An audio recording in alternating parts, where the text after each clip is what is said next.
Kita ke berita pertama, Saudara. Satu unit truk pengangkut sembako yang terjatuh ke laut saat masuk ke dalam kapal kini berhasil dievakuasi ke darat.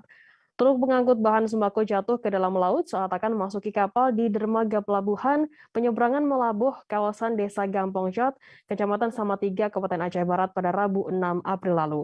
Truk tersebut semula sudah naik ke dalam kapal lalu kemudian tersangkut karena kondisi kapal diterjang ombak dengan ketinggian antara 1,5 meter hingga 2,5 meter. Informasi lebih lengkapnya akan disampaikan oleh rekan jurnalis kami dari Serambi News Indonesia, ada Sodul Bahri yang akan melaporkannya. Silakan rekan Sodul. Baik rekan Breda, terima kasih.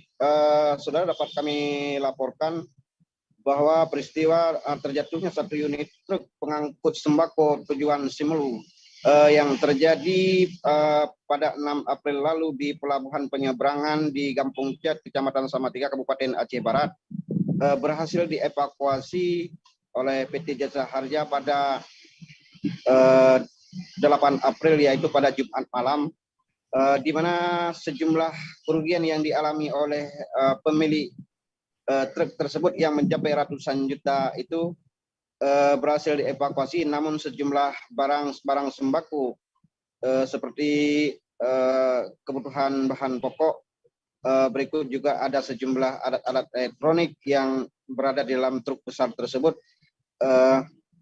semuanya tidak bisa dimanfaatkan lagi, namun menyangkut dengan kerugian yang mencapai ratusan juta rupiah tersebut telah ditanggung oleh pihak asuransi, yaitu dalam itu adalah PT Jasa Harja.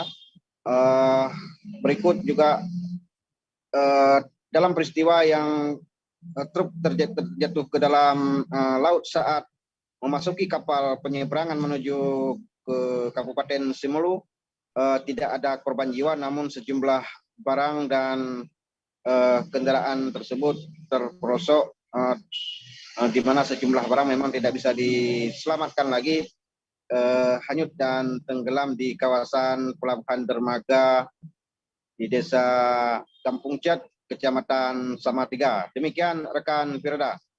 Baik, terima kasih rekan jurnalis dari Serambi News Indonesia, Sa'dul, atas laporannya. Selamat bertugas kembali. Terima kasih sudah nonton. Jangan lupa like, subscribe, dan share ya.